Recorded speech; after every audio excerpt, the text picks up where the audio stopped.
Now, what about animals? Well, at these same reportings, they'll get these very large numbers and maybe a couple thousand animals. Here, they reported about 2,000 bats. I'm sure nobody ever went out and actually counted them. When you see a nice round number like that, I'm sure that's an estimate. But they do report 37 pet cases. They're all dogs. And for this report, there's no livestock.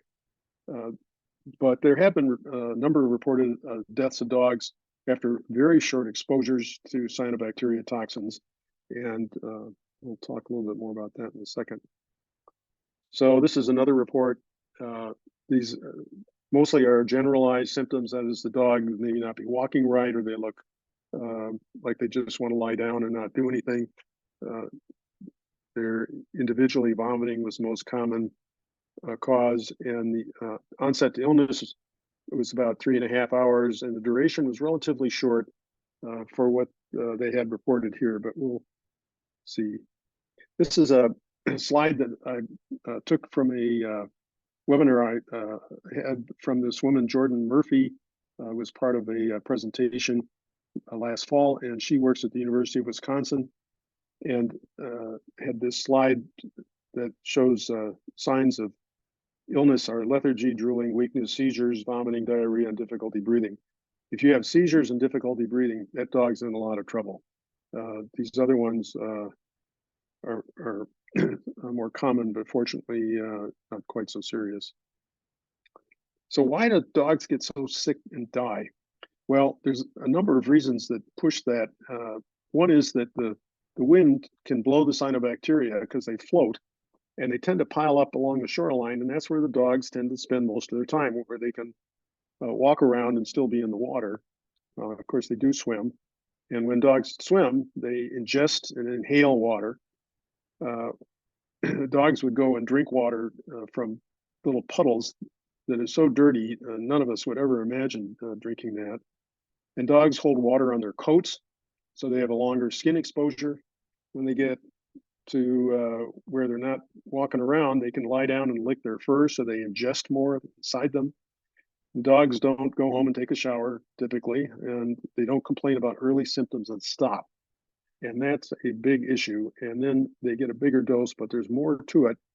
And that is this phenomena. And that is that dogs have a very steep, what's called a dose response curve. So this is a curve where you're measuring the response for the dose of a imaginary drug. In this case, we're presuming it would be cyanobacteria toxins.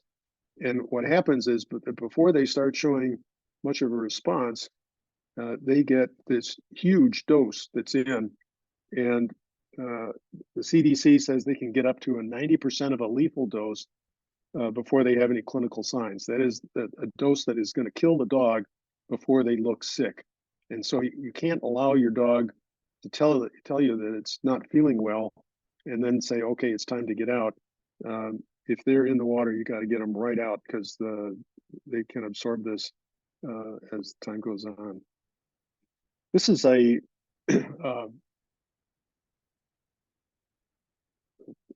information that you can get from our CDC, the New York CDC, and it's available. You can reproduce this for people who have pets, if you have friends of yours, and they talk about what the blooms look like and how different animals encounter the water.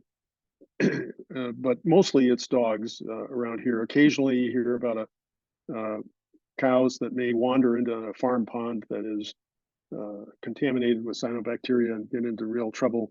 But most farmers know their cows are so valuable, they don't let that sort of thing happen anymore now that people are aware of it. But as far as dogs is concerned, you want to take action if they get near the water. And for me, that means that if you're going to take the dog someplace where they can swim, before you get there, you want to have this equipment available.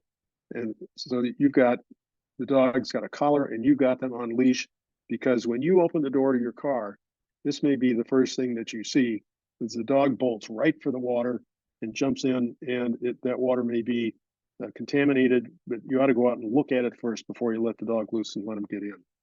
And it doesn't always look quite so obviously green. It can be, sometimes it's just bubbles that look like this that stick together.